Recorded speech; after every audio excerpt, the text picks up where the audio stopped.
नमस्कार, बहुत स्वागत है आपका। आप देख रहे हैं ग्रैंड धर्मा सन्मार्ग।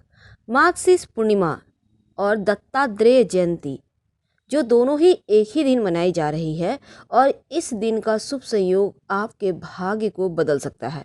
देखिए, इस बार जो पूर्णिमा है 29 दिसंबर की शाम 7:54 पर लगा है और 30 दिसंबर की रात 8:57 तक रहेगा। तो इस पूर्णिमा के दिन स्नान दान का विशेष महत्व है और खासकर दीपक जलाने का महत्व है, क्योंकि इस पूर्णिमा के दिन विशेष मनोकामनाओं की पूर्ति के लिए विशेष काम किए जाते हैं। मार्गशीर्ष पूर्णिमा, क्योंकि इस दिन भगवान शिव की भी आराधना की जाती है और चंद्रदेव की भी आराधना होती है और भगवान दत्तात्रेय की जयंती मनाई जाती है। चंद्रमा अपनी पूर्ण आकृति में होता है। माँ लक्ष्मी को अत्यंत प्रिय भी है पूर्णिमा तिथि। अब हिंदू धर्म में मोक्ष की प्राप्ति के लिए इस दिन सत्यनारायण भगवान की पूजा करने का भी विधान है। चूँकि मार्गशीर्ष पूर्णिमा पर तुलसी की जड़ की मिट्टी से पवित्र नदी, सरोवर या कुंड में स्नान करने से भगवान श्री हरि की कृपा प्राप्त होती है और इसीलिए इस पूर्णिमा का पुण्य फल 32 गुना ज़्यादा बढ़ जाता है। अब जैसे अगर तुलसी की मिट्टी ना मिले तो 2 तुलसी के पत्ते डालकर भी नहा सकते हैं।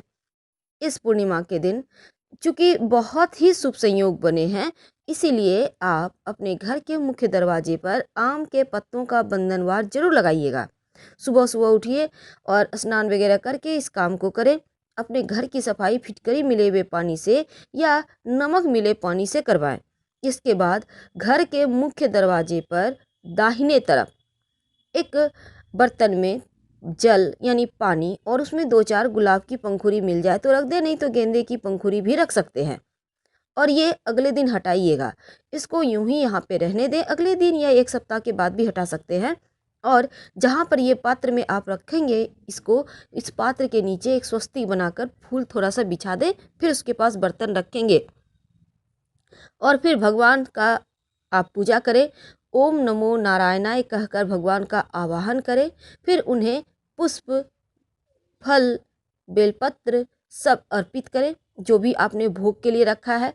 और इसके बाद आप जब अर्पित कर लेते हैं, फिर भगवान से अपनी मनोकामना की पूर्ति के लिए प्रार्थना करें, क्योंकि इस पूर्णिमा के दिन दान का भी महत्व है।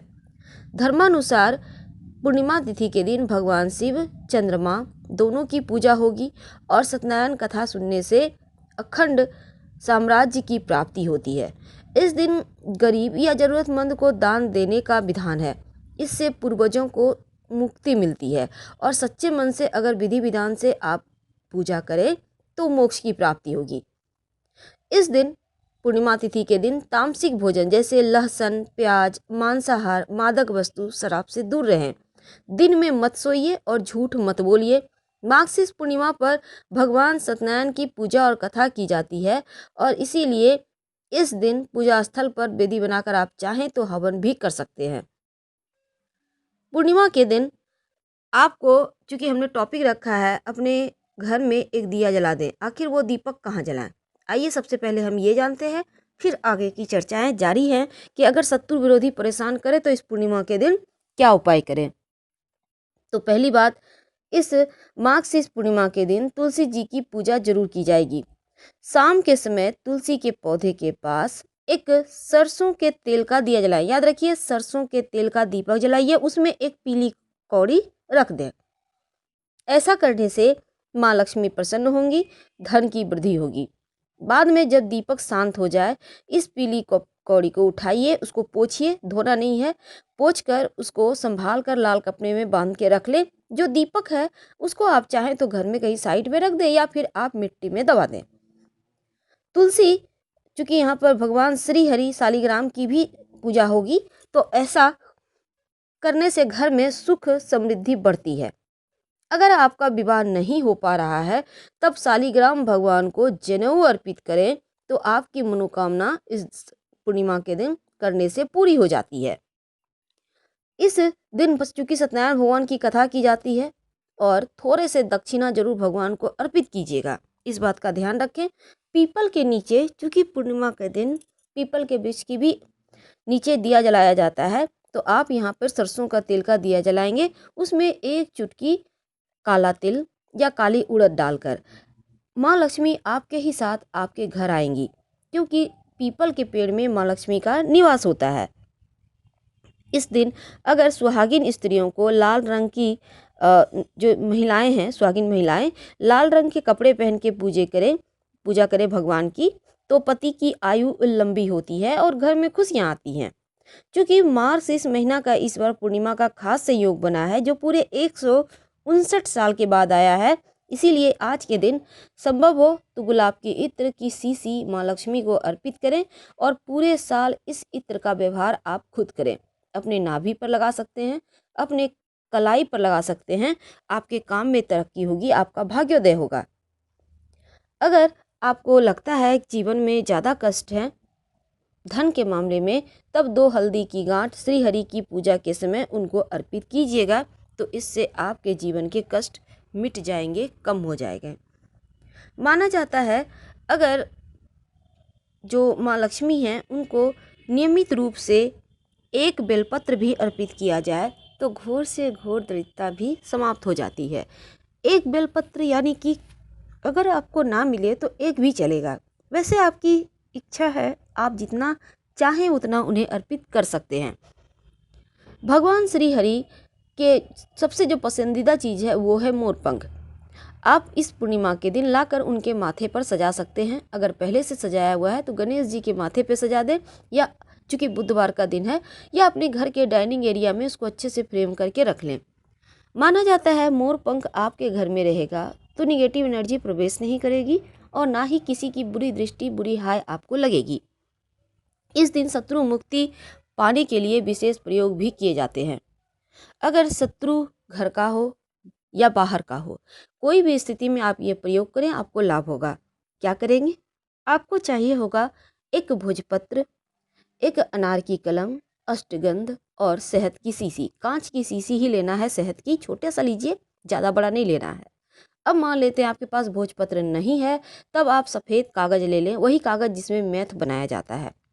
अगर अनार की कलम ना हो तब आप बेलपत्र का डंठल ले लें। अगर वो भी ना हो तब चांदी की कोई कील है घर में तो उसको आप ले सकते हैं, या आप चाहें तो किसी अन्य चीज़ का, जैसे उंगली का भी व्यवहार आप कर सकते हैं अगर ना मिले कुछ तब।